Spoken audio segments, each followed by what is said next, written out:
So proud to introduce the new ST230 line of woods. Right now I'm holding the STZ. In a minute I'm going to talk to you about the different versions of this golf club though, because there's multiple models within this family. So I want to break down the technology first that lives in all of them. First thing, the most noticeable thing you'll see is this CORTECH Chamber. What the CORTECH Chamber is, it's a way to reduce stress from the face. By having this TPU material that cuts all the way through, we're able to reduce that stress, which allows us to go even thinner on the face for better ball speed and more controllable ball speed across a larger area. However, it does more than that. We have the TPU, but we also have a stainless steel weight embedded within that. The really cool thing about that is the inertia that it generates because of how the TPU compresses and then decompresses. That decompression of the material gives you a little extra spring from the inertia generated by this stainless steel weight, which again gives you more pop, more ball speed, more energy transfer to the ball. That's the really exciting thing about this, and as a result we've seen greater ball speeds and lower spin from all players that we've tested.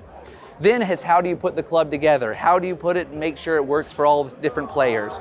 We start by having multiple models, the Z and the X. The difference between those is how we weight the golf clubs. Z refers to the Z axis, which is the axis that goes perpendicular to the face, straight to the back. With the STZ, we pull that mass straight back. That's going to mean it's a club that doesn't have much bias to it. It's going to be naturally straight tracking, it's going to want to go straight and have a large moment of inertia.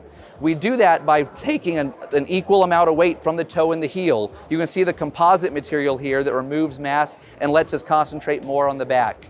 On the crown, we do the same thing. We have the composite crown here that removes mass high and allows us to, again, reposition it low along that axis. However, for a player who doesn't necessarily want the ball to always go dead straight, meaning they want to add a little bit of workability, we then have the STX. What the X refers to is the X-axis, which is the axis that pulls towards the heel side. I don't want you to think of this as a draw bias driver, because a lot of companies who make draw drivers, they do all these things to make it go left and really to make it start left. They hook the face, they go really upright, they heel weight it. This is not that club. This is a golf club designed for workability. By pulling this mass towards the heel, but still giving you a very square look at address, it puts the player in control. It's easy to turn over, it's easy to cut. Ultimately, the club is in less control and the player's in more control because of that shorter center of gravity to shaft axis distance. So on this one, as opposed to the Z where we took the mass evenly from the toe and heel, we took more mass from the toe on this one. That'll, again, allows us to concentrate more mass on this side. Finally, to top the family off is the STX Platinum.